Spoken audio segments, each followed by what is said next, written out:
नमस्कार, आपके साथ मैं हूं मीनाक्षी रजत और आप देख रहे हैं अपना फेवरेट डिबेट शो सबका हिसाब होगा।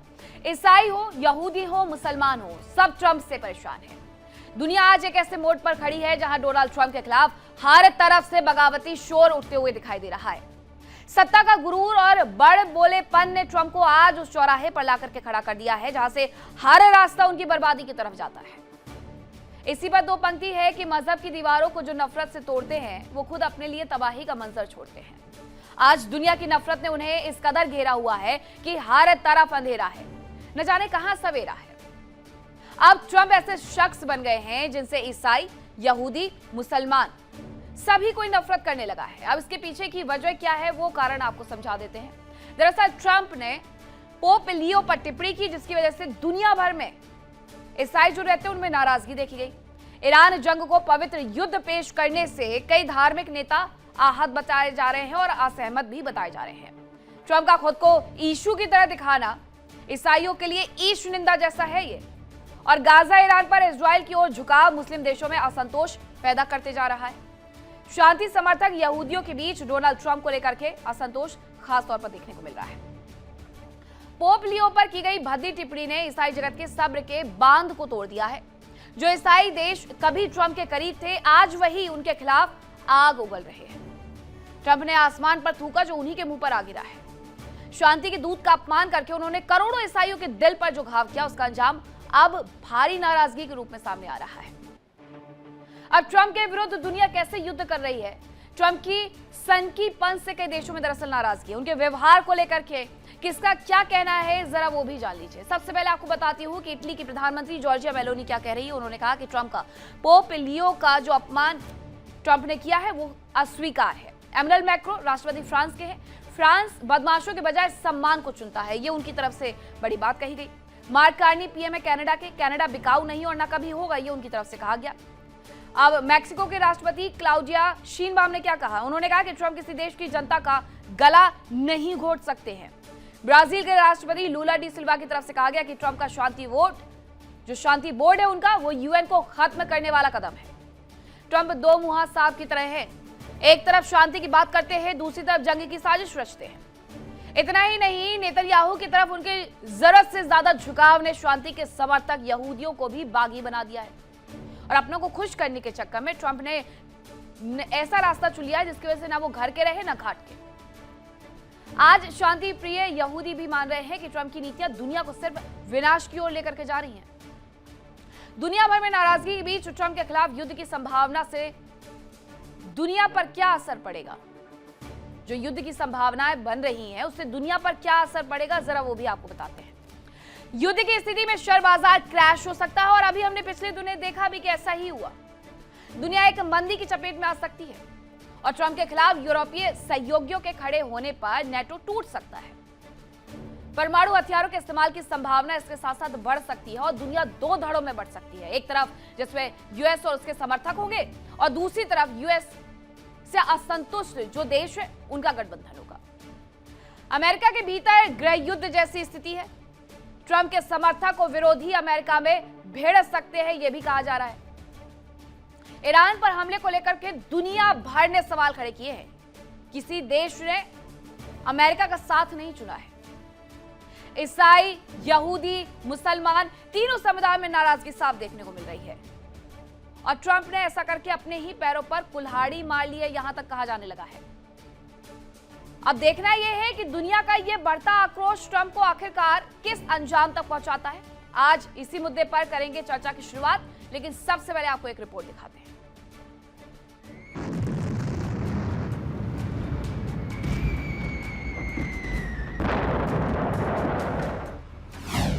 ईसाई, यहूदी, मुसलमान सब ट्रंप से परेशान।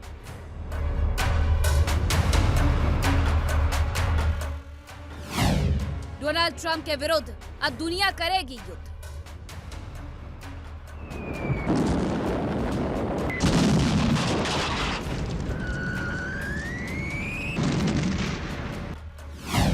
ट्रंप ने खुद को समझा सुपरमैन, ईसाई देशों ने तोड़ा मौन।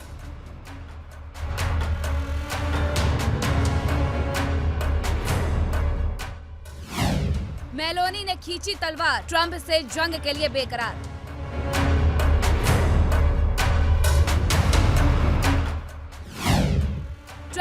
धोखा, दुनिया को जंग की आग में झोंका।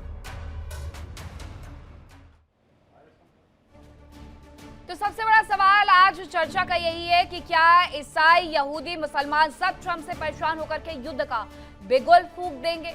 अब इसी पर करेंगे चर्चा की शुरुआत। कौन कौन से मेहमान मेरे साथ जुड़े हैं आपको परिचय करवाती हूँ। मेरे साथ जुड़ रहे हैं रवि कराकर, ट्रंप समर्थक है अमेरिका से, प्रियंका यादव इजराइल समर्थक है, रूस से जुड़ रही हैं, सैयद अली अदनान रिजवी ईरान मामलों की जानकार है, आगा अब्बास रिजवी राज्य महासचिव ऑल इंडिया शिया पर्सनल लॉ बोर्ड से हैं, और हमारे साथ जुड़ रहे हैं राहुल तालान हिंदू समर्थक हैं और हमारे साथ यहीं स्टूडियो में मौजूद हैं। सबसे पहले मैं आप ही से पूछना चाहूंगी रवि कि पिछले दिनों एक ऐसी रिपोर्ट भी पेश की गई थी जिसमें यह बताया गया था कि किस तरीके से वहां पर इस पूरे धर्म को ईसाइयत से जोड़ने की कोशिश की जा रही है। ईसाइयत वर्सेस ईसाई वर्सेस मुसलमान, इसे दिखाने की कोशिश की जा रही है। उसके लिए बाकायदा पेंटागन में बहुत सारे पादरियों को बुलवा करके रक्षा सचिव पीट हेगसेथ ने बहुत सारे भाषण भी दिलवाए थे।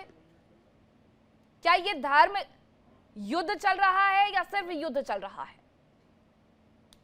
देखिए, ये जो युद्ध चल रहा है ये ट्रम्प का खुद का बनाया हुआ युद्ध है। और जो आपने बहुत ही बढ़िया मीनाक्षी बोला कि वो उनने ऊपर थूका और वो नीचे उनके ऊपर ही गिर गया है।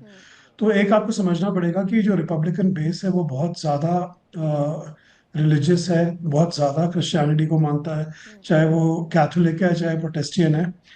पिछले साल अगर आपको याद है, एक बार ट्रम्प ने एक पिक्चर डाली थी जो एक वायरल हो गई थी। उसने ऐसे ही दोबारा अपने आप को पोप की तरह दिखाया था। तो वो अमेरिकन की जो कल्चर है वो हमारे से अलग है। वो लोगों ने बड़ा मजाक उड़ाया और वो काफी वायरल। तो उसने सोचा कि दोबारा ये करेगा तो जीसस के हाथ में जो आपने बोला, जो कह रहा कि मैं अब तो हीलर हूँ, मैं डॉक्टर की मैंने फोटो डाली है, उससे बहुत ज्यादा आपने पोप की भी स्टेटमेंट देखी है, पोप लियो की स्टेटमेंट।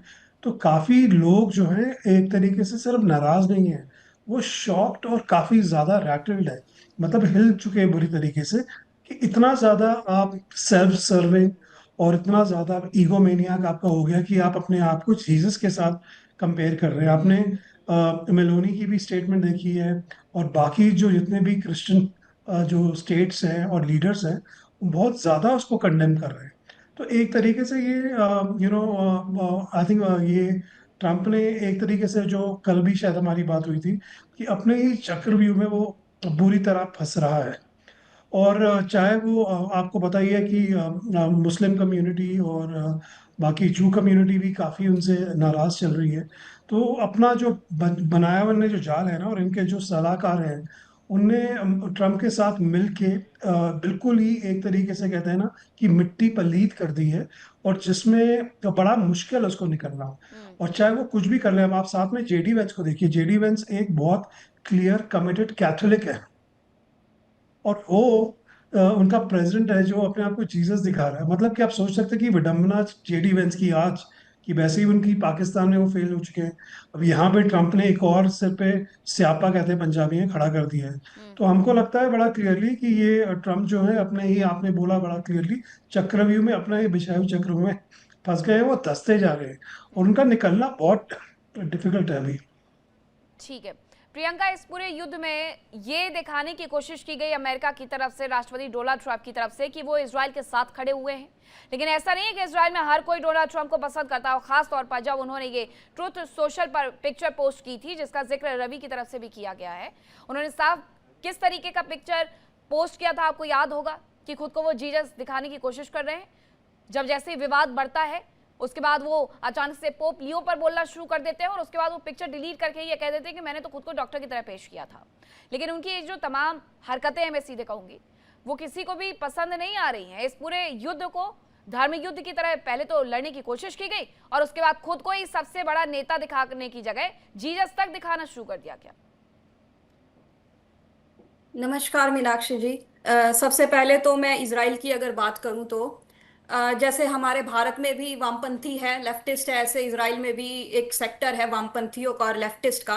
और वो इतना वीक नहीं है। वो अमेरिका और भारत और सब वामपंथियों का अपना नेटवर्क कनेक्टेड है, और मुस्लिम ब्रदरहुड का भी नेटवर्क कनेक्टेड है। और इन वामपंथियों में से काफी छोड़ भी चुके हैं उस लेफ्टिस्ट को अक्टूबर 7 के बाद। जितना भी उन्होंने पीस का प्रयास किया था, मैं खुद कनेक्टेड हूं उन लोगों से, जितना भी पीस का प्रयास किया था उनमें से आधे जो पीस एक्टिविस्ट थे जो पैलेस्तीन की मदद कर रहे थे वो खुद पीछे हट गए हैं अक्टूबर 7 जैसा जघन्य अपराध देखने के बाद। रही बात इस युद्ध की, तो ये जो युद्ध है जो लेबनान में अभी शुरू हुआ, ईरान में शुरू हुआ, ये युद्ध एक्चुअली लेबनान का था ही नहीं। लेबनान को इसमें खींचा है हिजबुल्लाह ने और ईरान ने, क्योंकि ये युद्ध की रणनीति, अगर आप ये सोच रहे हो कि लेबनान हार रहा है, ईरान में डिस्ट्रक्शन हो रहा है, हिजबुल्लाह पे अटैक हो रहा है, तो ये रणनीति है ही नहीं, सैन्य रणनीति है ही नहीं। दरअसल रणनीति कुछ और है, आप रणनीति नहीं समझ रहे हैं। रणनीति, ये युद्ध मैदान में जीते जाने वाला युद्ध नहीं है, ये युद्ध का एजेंडा है मैदान के बाहर जीतने वाला। अक्टूबर 7 इसीलिए डिजाइन किया गया था ताकि एक रणनीति थी कि उत्तेजना, उत्तेजना रणनीति है लेफ्टिस्ट की और ये ईरान के साथ मिलकर के कि उत्तेजित किया जाए। उत्तेजना के बाद हुआ भी वही।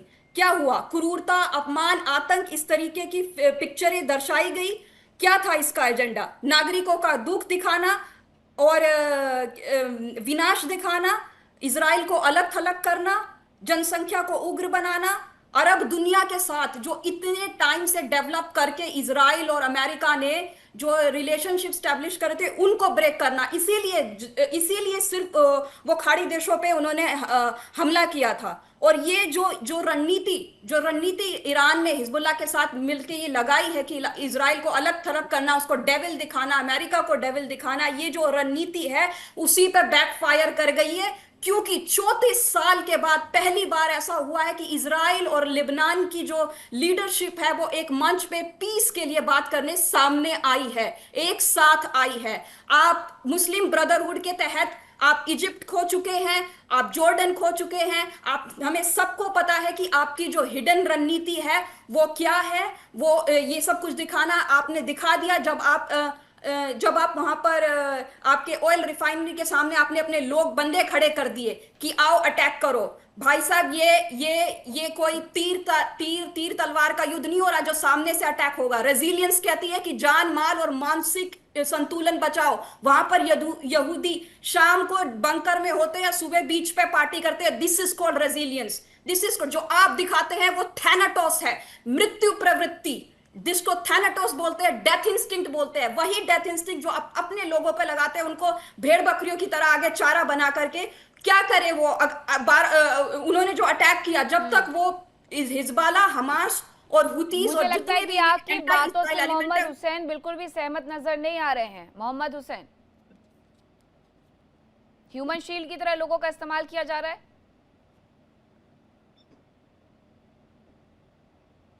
ठीक है, उनका फ्रेम शायद फ्रीज हो गया है उनका। मैं ओके, मोहम्मद हुसैन, आपका रिएक्शन, आप मानते हैं ये कि ईरान ने अपने लोगों का ही इस्तेमाल किया है ह्यूमन शील्ड की तरह? रिजवी जी, आप इस पर जवाब दीजिएगा। बिस्मिल्लाहिर्रहमानिर्रहीम व बिही नस्तईन।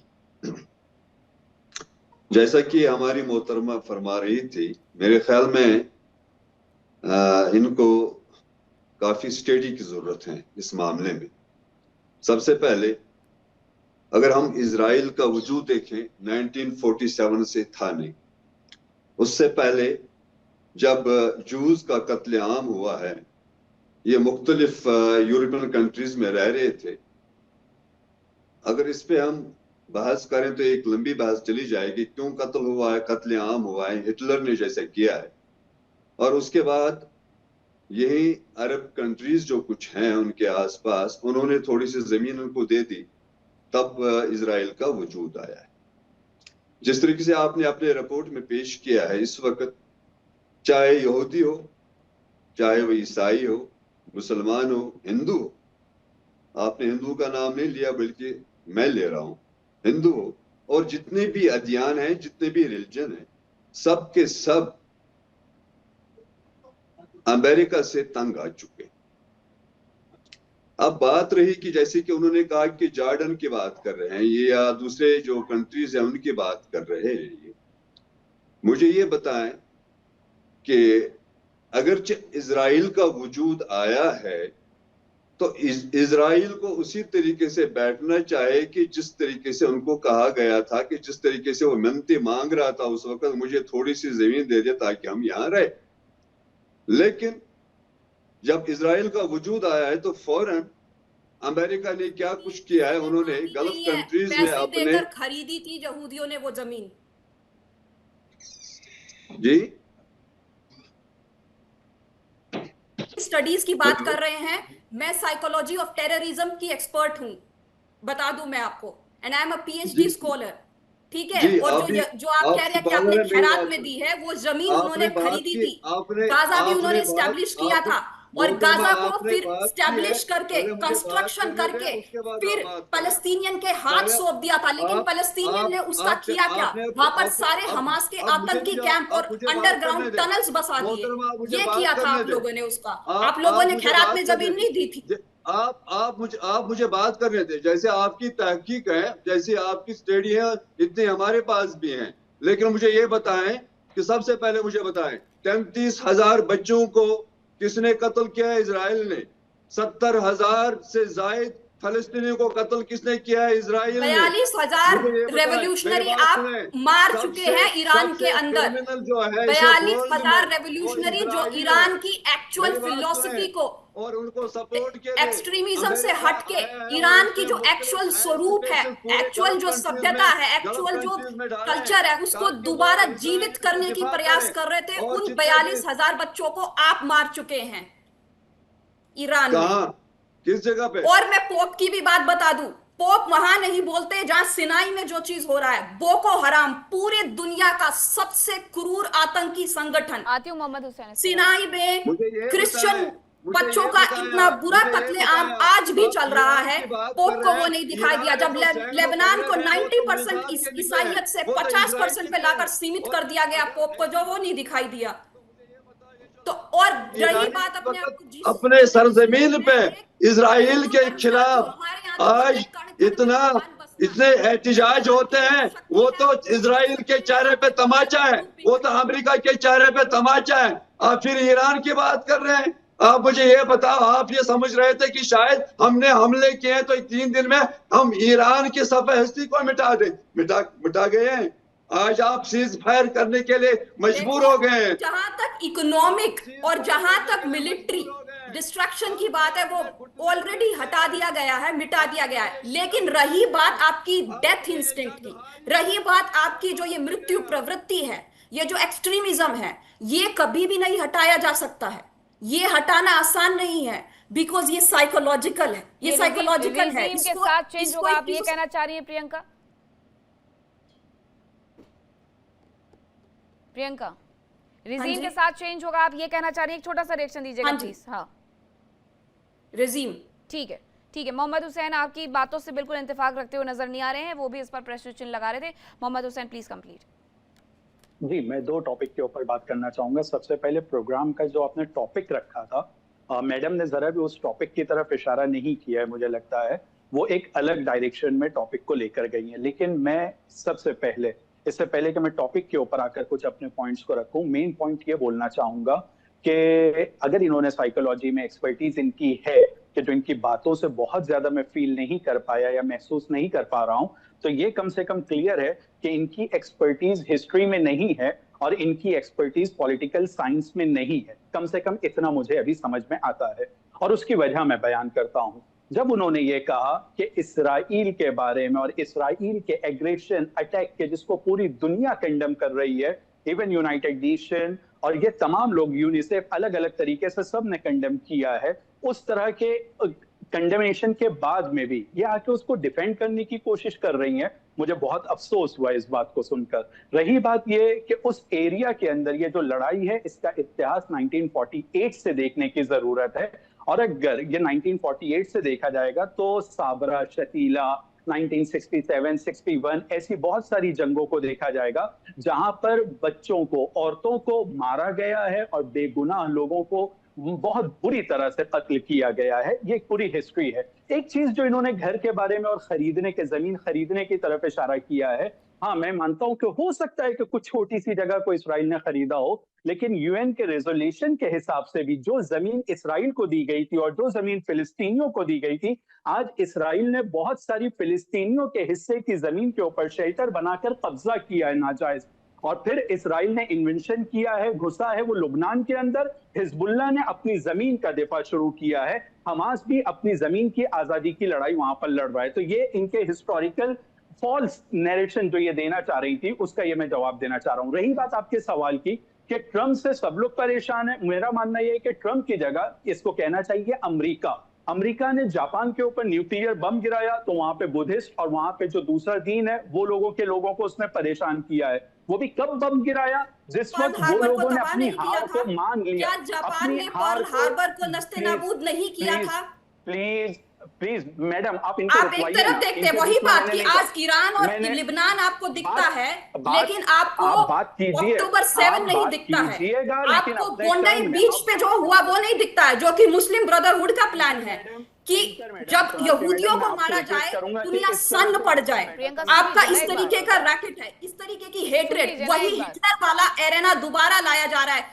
कनाडा में आज भी उनके साथ उनको प्रताड़ित किया जा रहा है। कोई भी यहूदियों को पकड़ के मार देता है। बॉन्डी बीच पे आपने मारा, अक्टूबर 7 पे आपने मारा, यूरोप के अंदर मारा जा रहा है। आपके पाकिस्तानी खुद बोल रहे हैं कि किल द ज्यूज। ये सब कुछ, ये सारा नैरेटिव में दुनिया खामोश रहे, बस आपका जो नैरेटिव है उस पे रहे। जवाब ले लेते हैं मोहम्मद हुसैन से। पर्ल हार्बर में फूल बरसाए थे जापान ने? No, this is called the expertise of psychology. जो आपने तमाम बातें सुन ली हैं उन्होंने, अब जरा जवाब सुनिए आप। प्लीज, यानी मैडम प्लीज आपसे मैं रिक्वेस्ट करूंगा कि जब वो बयान कर रही थी तो मैं सिर्फ हाथ उठाकर अपनी आपत्ति जता रहा था। इस तरह से डिस्टर्ब करने में फिर बात नहीं हो पाएगी। मैं ये कह रहा हूं कि पर्ल हार्बर में जो हुआ वो हिस्ट्री के अंदर है। जापान ने अमेरिका के ऊपर हमला किया था, ये सही है, लेकिन उसके बाद जिस वक्त अमेरिका ने न्यूक्लियर बम गिराया है उस वक्त जापान अपनी हार मान चुका था। उसके बाद गिराया गया है और न्यूक्लियर बम को गिराने को जस्टिफाई करने के लिए मैडम बैठी आपके चैनल के ऊपर कि वो जस्टिफाई करेंगी वो न्यूक्लियर बम गिराने को, ये बहुत अफसोसनाक है। दूसरी बात ये है कि हमने हार मान ली, आप न्यूक्लियर मत गिराइए हमारे ऊपर। आपने हमें सब तबाह कर दिया, आपने हमारा पूरा इजराइल तबाह कर दिया। अब हम हाथ जोड़ लेते हैं, अब हमने हार मान ली, अब हम शांति स्थापित करते हैं। एक आध जो कोई जीव बचा है आ जाइए। मैडम मैं बोल सकता हूं बगैर किसी डिस्टर्बेंस के? बोलिए बोलिए मोहम्मद हुसैन जी प्लीज, यानी प्लीज आप इसको मैनेज कीजिए तो अच्छा है। रही बात यह कि बुद्धिस्ट लोगों के ऊपर हमला किया है जापान में, जैसे मैंने जिक्र किया, इसके अलावा वियतनाम के ऊपर जो इन्होंने हमला किया है, और फिर एक इंपॉर्टेंट पॉइंट कि जिस तरह से फिलिस्तीन की जमीन को भी देखा जाएगा तो फिलिस्तीन की जमीन के ऊपर जहां मुसलमानों की एक बड़ी आबादी है वहां के नेटिव, उस जमीन के ऊपर वहां के नेटिव जूस भी रहते हैं और वहां पे नेटिव जो है वहां के क्रिश्चियन है जिनके घरों से उनको निकाला गया। और ऐसी बहुत सारी मिसालें हैं, सिर्फ स्टडी करने की जरूरत है। और मैं एक अहम मिसाल की तरफ भी इशारा करना चाहूंगा, अमेरिका के मजालिम और उसकी परेशान करने वाली हरकतें। इंडिया के अंदर भोपाल के कांड को भी कोई नहीं भूल सकता है, जहां पर एक उनकी गलती नहीं बल्कि मेरा यह मानना है कि उन लोगों की कोताही, बेपरवाही और लापरवाही इस तरीके से थी कि जहां पर हमारे हजारों लोगों को इस तरह से मारा गया था कि जिनका मुकदमा बहुत वक्त तक के चलता रहा है। और हम सब जानते हैं कि ये लोग अपने पैसे कमाने के लिए, ये लोग अपनी ताकत को स्थापित करने के लिए, ये लोग अपने सामने दूसरों को झुकाने के लिए हर तरह का काम करने के लिए तैयार हैं। कभी पैसा कमाने के लिए ये गैस कांड जैसी चीज हो जाएगी, अगर उनको बम भी बरसाना होगा तो बेगुनाहों के ऊपर न्यूक्लियर बम बरसाने से भी ये कभी पीछे हटते नहीं है। और कभी धर्म के नाम पर धर्म वालों को और धार्मिक लोगों को भी सताने में इनका कोई रोल नहीं है। रवि कराकर जी, ये जो तमाम आरोप लगाए जा रहे हैं मोहम्मद हुसैन की तरफ से कि अमेरिका सिर्फ और सिर्फ ये देखता है कि उसका मतलब कहां पर है और उसके बाद वो वहां पर मूव कर जाता है, उसे बाकी ईसाईयत हो या फिर इस्लामियत हो या फिर यहूदी हो, उसे किसी चीज से कोई फर्क नहीं पड़ता है, उसे सिर्फ पता है कि मतलब कहाँ है। वो समझना पड़ेगा कि अमेरिका ट्रंप नहीं है। ये बहुत इंपॉर्टेंट आपको समझना पड़ेगा कि अमेरिका की जो आवाम है वो बहुत ही ज़्यादा अलग है, काफ़ी परेशान है। आपको मैंने बताया कि जब जीसस की फ़ोटो निकली तो सिर्फ डेमोक्रेट्स नहीं, बाकी बहुत ज़्यादा एक्सट्रीम राइट विंग जितने भी उनके ट्रम्प के सपोर्टर हैं वो भी सड़कों पे निकल के आ गए, राइट। और दूसरा जो आपने बोला है कि इनका बहुत क्लियर कैंपेन था जिसकी वजह से जीते हैं कि अमेरिका फर्स्ट। और अमेरिका में जो वो कोशिश कर रहे थे, देखिए अमेरिका का सबसे बड़ा जो प्रॉक्सी वॉर है वो चाइना और रशिया के साथ है। और यहाँ पे ईरान जो है और इसराइल जो है, दोनों का ही करीब तरीके से इस्तेमाल हो रहा है। चाइना ईरान का इस्तेमाल कर रही है, अमेरिका इसराइल का इस्तेमाल कर, इसराइल अमेरिका का इस्तेमाल कर रही है। पर उसमें अमेरिका को जो सबसे बड़ा जो उन्होंने बोला हुआ बार बार, ये ट्रम्प ने एक्चुअली इंटरेस्टिंग है कि एक सच बोला उन्होंने कि America first, America first, America first. चाहे वो वेनेजुएला हो, ताकि वो एनर्जी जो है उसे कंट्रोल कर पाए। और वो चाहते हैं कि मिडल ईस्ट में जो रहा है, वो चाहते हैं कि ईरान में भी उनका जो है बिल्कुल दबदबा रहे। पर of course Iran is not Venezuela. Iran जो है वो इराक नहीं है, ईरान जो है वो सीरिया नहीं है, ईरान जो है वो लिबिया नहीं है। देखिए ये एक ट्रम्प की और उनकी पूरे सलाहकार की बहुत बड़ी बिल्कुल, वहां गलती से हो उनको वो चुकी है। तगड़ी फाइट मिलते हुए नजर आ रही है। राहुल जी, क्या ये पूरा बिल्कुल। जो युद्ध है वो यहूदी वर्सेस इस्लामियत वर्सेस ईसाइयत का होकर के रह गया है? देखिए, ये आपकी बात इससे मैं थोड़ा सहमत हूँ कि हाँ, जब वो शुरुआत में जब युद्ध हुआ था तो ट्रंप ने कई सारी ऐसी चीज़ की थी कि वो खुद को क्रूसेडर बता रहे थे और क्रूसेड बता रहे थे, इसको धर्म युद्ध की तरीके से प्रेजेंट कर रहे थे। लेकिन उसमें देखा जाना चाहिए। देखिए, एक तो जो हुआ है ईरान पे वो नहीं होना चाहिए था। ये एकदम ऐसे लग रहा है कि जैसे हम पता नहीं कौन सी सदी में पहुंच गए, एकदम जंगल का कानून हो जैसे, और जो ताकतवर है वो जो कमजोर को कुचल देगा। और ये जो हुआ है वो नहीं, बिल्कुल मतलब इसकी कंडेम किया जाना चाहिए इसको, कि कैसे एक अपनी ताकत को आप, ठीक है आप अमेरिका फर्स्ट करिए, अमेरिका को ग्रेट बनाइए, हम कोई आपको मना थोड़ी कर रहे हैं, लेकिन आप किसी को कुचल के थोड़ी बनाएंगे। आप आए अचानक से बम गिराए लोगों पे और फिर बोल रहे हैं हम कुचल देंगे, हम सभ्यता नष्ट कर देंगे। किसी सभ्यता को नष्ट करने वाले आप हैं कौन? अगर जो आप ये कर रहे हैं तो फिर तो आप ये जो ताकत का बेजा इस्तेमाल कर रहे हैं, तो उससे तो फिर पूरी दुनिया को एक तरीके से ये समझ में आ जाएगा कि भाई ताकत ही अल्टीमेट है, और फिर ये जो इंटरनेशनल लॉ इनका कोई मतलब ही नहीं रह जाता है। फिर जो ताकतवर है वो कमजोर को कुचलता हुआ चला जाएगा। यही तो किया है ट्रंप ने। देखिए, ट्रंप में बहुत, अगर जो वर्ल्ड पॉलिटिक्स में आप देखेंगे तो ट्रंप सबसे ज्यादा ईगोइस्टिक पॉलिटिशियन मुझे नजर आते हैं, जिनको अचानक से रात में कोई सपना आता है, सुबह वो उसको अपने ट्रुथ पे लिख देते हैं, लिखने के बाद फिर बोलते हैं हम सभ्यता को कुचल देंगे, सभ्यता को नष्ट कर देंगे, ये कर देंगे। ये किसी राजनेता की भाषा है ही नहीं। राजनेता कभी ऐसे नहीं करते हैं। राजनेता सबसे ज्यादा सिंसियर होना चाहिए और उसको समझदारी होनी चाहिए कि जो वो बोल रहा है उसके वर्ड्स का मीनिंग क्या जाता है पूरी दुनिया में। ठीक है, आप सबसे बड़े देश हैं, सबसे पावरफुल देश हैं, मान लिया, ये सब चीज मान लिया हमने, लेकिन उसके साथ रिस्पॉन्सिबिलिटी भी तो होनी चाहिए। जो भारत का वसुधैव कुटुंबकम है भाई, जब आपके पास ताकत आ रही है तो फिर उस ताकत के साथ रिस्पॉन्सिबिलिटी होनी चाहिए। ठीक है कि आप जब बात कर रहे थे, ओमान मध्यस्थ था और सारी चीजों पे बात हो रही थी, तो आपने अचानक से बम गिराने शुरू कर दिए। बम गिरा के फिर भी अब बातचीत की टेबल पे, या तो आप फिर सभ्यता ही नष्ट कर देते। अगर जो आप में इतनी ताकत थी तो सभ्यता नष्ट कर देते। फिर आप घूम रहे हैं कि पाकिस्तान बहुत अच्छा देश है, ये हमारे साथ बैठ वो बातचीत करवा रहा है, ये करवा रहा है। फिर आप देख रहे हैं कि लोग बैठे और टेबल पे आए हम।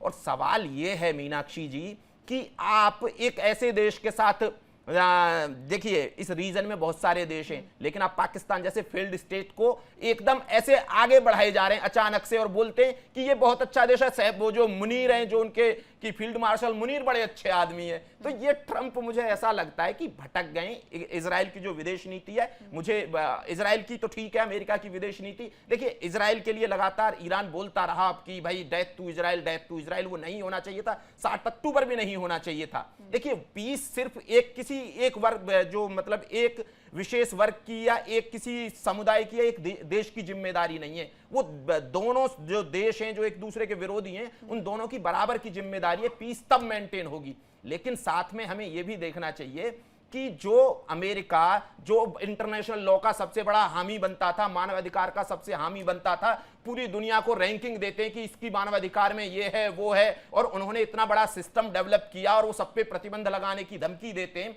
इस सब के बावजूद आप अपनी जिम्मेदारी, सबसे ताकतवर देश होने की जिम्मेदारी निभा कहां पाए? और इससे देखिए अमेरिका पे अविश्वास बढ़ा है।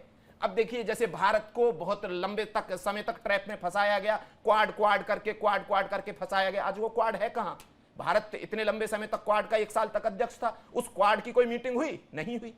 तो बात यह है कि अमेरिका की जो अब एक जो विश्वास है, जो ट्रस्ट है, वो धीरे धीरे खत्म हो रहा है। और ये जो पेट्रो डॉलर की जो जंग लड़े जा रहे हैं ना आप, धीरे धीरे आप खुद ही दुनिया को खुद से दूर करते जा रहे हैं। जिस पेट्रो डॉलर के वर्चस्व को बनाने के लिए आप युद्ध थोपते जा रहे हैं किसी पे, एक दिन दुनिया खुद उस पेट्रो डॉलर को त्याग देगी और लोकल करेंसी में, अपनी करेंसी में ये व्यापार होगा। लेकिन ये कोशिश तो पूरी की गई ना ब्रिक्स के द्वारा। ब्रिक्स ने क्या कहा कि हम अपनी करेंसी लेकर के आएंगे, और उसके बाद क्या हुआ?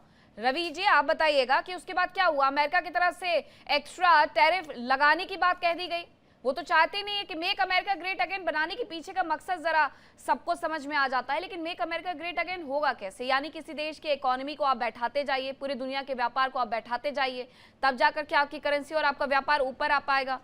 इस तरीके से बनेगा मेक अमेरिका ग्रेट अगेन। बहुत ही इम्पोर्टेंट राहुल ने बहुत इम्पोर्टेंट बात बोली है, जो पेट्रो डॉलर की बोली है, क्योंकि ये पूरा खेल जो है एनर्जी का है। और ये पूरा जो एक पेट्रो डॉलर का जो सिस्टम रहा है इतने सालों से, उसको ताकि वो डिस्टर्ब ना हो, तो अमेरिका का सबसे इम्पोर्टेंट ये एक तरीके से एक फाइनेंशियल वेपन है, और वो चाहता है हमेशा उसको प्रोटेक्ट करता रहे। आपने देखा है लिबिया ने बात उठाई, तो आपको पता गद्दाफी के साथ क्या हुआ, राइट? ना ये बहुत बड़ी, ये आज की बात नहीं है, कि ट्रम्प की बात नहीं है, अमेरिका की एक बहुत क्लियर पॉलिसी है। और जो राहुल ने बात बोली है बहुत ही सटीक है, कि ये जो मैंने उस दिन भी ट्वीट किया था कि this is the beginning and the end of the petro dollar as we know. मतलब कि पेट्रो डॉलर बेस्ड जो वर्ल्ड इकोनॉमी है ये खत्म होगा, स्विफ्ट सिस्टम खत्म होगा।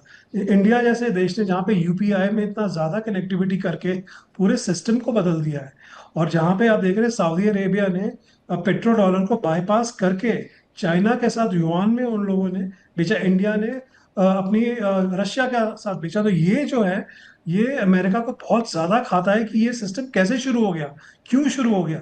क्योंकि ये जो है पूरी अमेरिकन इकोनॉमी, आपको समझ में, अमेरिकन डॉलर है क्या?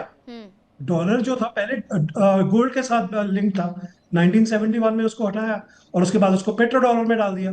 अगर डॉलर जो अमेरिका को कॉस्ट क्या पड़ती है एक डॉलर छापने के लिए, वो तो हम लोग देते हैं ना। डॉलर की वैल्यू कैसे बनती है? पेट्रो डॉलर से बनती है, स्विफ्ट सिस्टम से बनती है, बॉन्ड्स के साथ बनती है। तो ये आपको समझना पड़ेगा कि वही इकोनॉमी अमेरिका में जो 36 ट्रिलियन डेट है, वो डेट किससे? मेरे से तो नहीं है, आपसे तो नहीं है, मौलाना जी से तो नहीं है। वो अमेरिका ने अपने आप ही फ्लफ इकोनॉमी बनाई हुई है, जो बार बार इकोनॉमिस्ट और बहुत ज्यादा जो फ्यूचरिस्टिक जो मार्केट को समझ रहे हैं वो कह रहे हैं कि अमेरिका का ये जो बहुत बड़ा जो एक फ्लफ जो चल रहा है वो अब खत्म होगा। ये बल्कि इलॉन मस्क ने काफी बात इसके बारे में बात की है। तो ये मैं कह रहा हूँ ट्रंप ने जो करप्शन के साथ, जो क्रिप्टो के साथ, पाकिस्तान के साथ जो उनके पूरे संबंध है, क्यों आसिफ मुनीर के साथ इतना कर रहा है, क्यों आसिफ मुनीर और क्रिप्टो का क्या कनेक्शन है? देखिए बहुत ये ज्यादा इंपॉर्टेंट, हमेशा एक चीज जो दुनिया में प्रॉब्लम होती है वो होता है कि access and control over resources, कि किसके पास एक्सेस है, किसके पास कंट्रोल है। जो यहाँ पे हम लोग गैस और ऑयल के बारे में बात कर रहे हैं। दूसरा आ जाता है कि उसको उसका उसका भुगतान कैसे होगा, वो करेंसी कैसी होगी। एंड थर्ड जो है, जो जो कभी हम बात करेंगे, वो है कि अमेरिका का जो एक दबदबा रहा है, 42% of the global arm trade जो अमेरिका हर एक जगह एक्सपोर्ट करता रहा है, वो बड़ी क्लियरली देख रहा है कि मैं तो किसी भी बेस को नहीं बचा पाया। ईरान ने बहुत सटीक तरीके से अमेरिकन बेसिस को इंडियन ओशन तक उसको डिस्ट्रॉय किया है। ये कोई छोटी बात नहीं है, ये बहुत बड़ी मुझे बात लगता है। है कि और अमेरिका अपने खुद के डिफेंस सिस्टम में अमेरिका से पीड़ित फेल हो गया। ज्यादातर देश है, 160 देशों में अमेरिका की तरफ से अपनी सेनाएं तैनात कर दी जाती हैं। थोड़ी बहुत नहीं, हजारों की संख्या में तैनात की गई हैं, यानी सीधे सीधे इन देशों पर नजर रखी जा रही है। जरा मुझे प्रियंका ये बताइएगा कि ऐसा तो नहीं है इजराइल भी अमेरिका के चुंगल में फंसते हुए? सबसे पहले तो मैं बता दूं कि इजराइल के अपने 3 जो एजेंडाज है वो सिर्फ उसी पे कायम है। Regime change, missile and nuclear warhead removal, and उसके बाद तीसरा है कि वो आगे भी नहीं बनाएंगे इन सब चीज़ों को। उस चीज़ की उनको चाहिए, बस इतना उनको चाहिए कि जो वहाँ पे न्यूक्लियर ना बने, मिसाइल वॉरहेड ना हो, और रिजिम चेंज हो, क्योंकि रिजिम अगर चेंज नहीं होगा तो ये दोबारा बनाते रहेंगे। तो अभी जिसका ज्यादातर काम 90% उन्होंने काम कर दिया है, और हिजबुल्लाह को अपना ये समर्थन, हमास हुती को जो अपना ये समर्थन है ये देना बंद करे। और जरा फिर से एक बार समझने की कोशिश करते हैं कि आखिरकार इस पूरे मुद्दे पर प्रियंका कहीं इजराइल तो फंस नहीं गया है अमेरिका के साथ, ये बता दीजिए।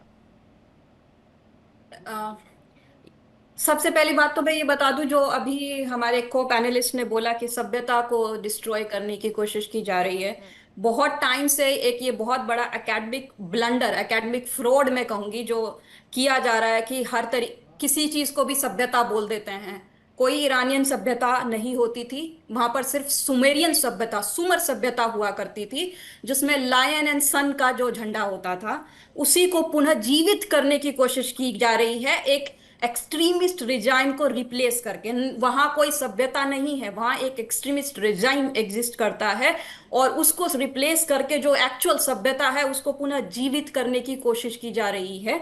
तो और सभ्यता सिर्फ इससे पहले सिर्फ 4 या 5 सभ्यता रही है, और उसके अलावा कोई सभ्यता नहीं है। आजकल एक ट्रेंड चल गया है हर चीज को सभ्यता करने बोलने का, और उसके बारे में लिखने का, इस हद तक कि विकिपीडिया तक इन्फ्लुएंस होने लगा है उसकी वजह से। प्रियंका, हर किसी भी चीज को सभ्यता बोल देते हैं। बोला था कि हम सभ्यता को नष्ट कर देंगे। हाँ, बिल्कुल। ट्रंप ने बोला था कि हम सभ्यता को नष्ट कर देंगे। मैंने तो वो बोला ही ट्रंप नहीं भी उसी फ्रॉड नॉलेज के शिकार हो चुके हैं। इस लेवल तक पहुंच चुकी है ये फ्रॉड यही तो हालत, यही तो मैं बता रहा हूँ कि सारे लोग फ्रॉड हैं। लेकिन रिजवी जी तो मानते हैं कि ये सभ्यता बहुत पुरानी है, तमाम किताबों में भी तो यही लिखा हुआ है रिजवी जी। इसके लिए बात ये है कि जो ये फरमा रही हैं कि 1979 की बात कर रही है, ये अगर देखा जाए कि मैंने पहले भी अर्ज किया है, बहरहाल ये तो यहाँ टॉपिक कुछ और था, तो लेकिन ये हमारी मोहतरमा पता नहीं कहाँ ले गई इस टॉपिक को, इस मौजू को। असल में बात यह है कि 1979 में जब वहां के लोग, पूरा ईरान, उन्होंने जो वहां के रिज़ाई-शाही पहलवी थे उनके खिलाफ आवाज उठाए, उसके बाद अगरचे वहां इस्लामिक रिपब्लिक करार दिया गया है, वो ऐसे ही इमाम खुमैनी ने करार नहीं दिया, बल्कि उसके लिए भी वोटिंग की गई है।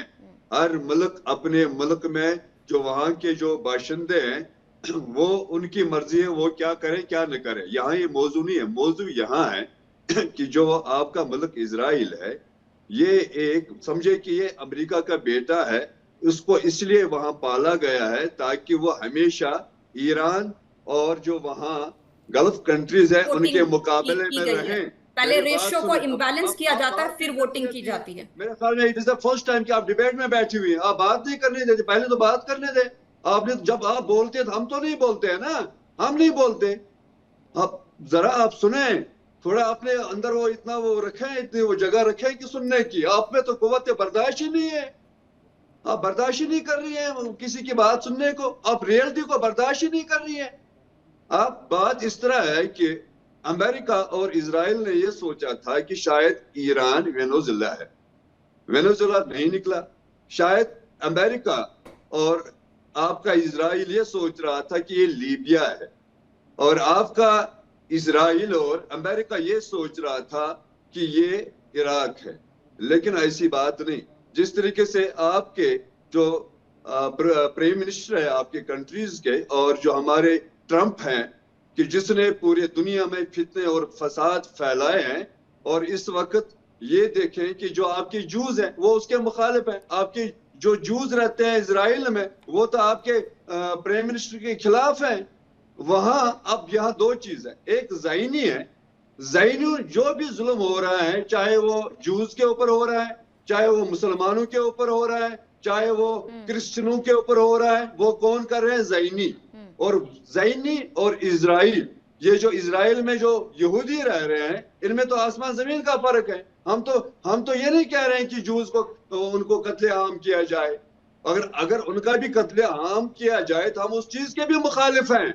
हम ये चाह रहे हैं कि जहां एक यहूदी रहे वहां एक मुस्लिम भी रह रहा था, वहां एक क्रिश्चियन भी रह रहा था, लेकिन उन सबों का कातिल कौन है? वो ज़ाइनी है।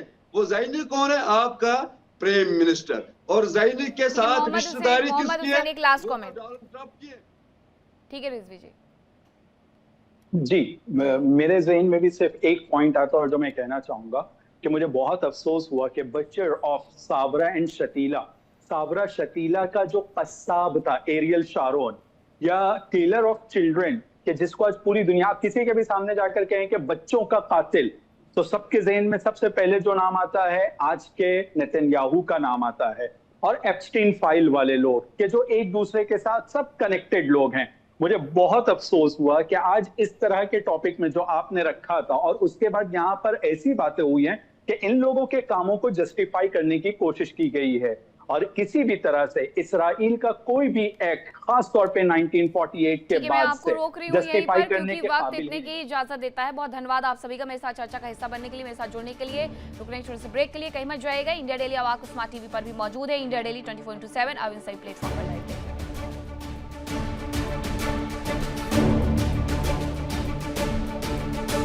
देखिए इंडिया डेली 24/7 अब आपकी स्मार्ट टीवी पर। इंडिया डेली मौजूद है सभी डिजिटल प्लेटफॉर्म पर लाइव और लगातार। इंडिया डेली 24/7 हर दिन राष्ट्र को समर्पित।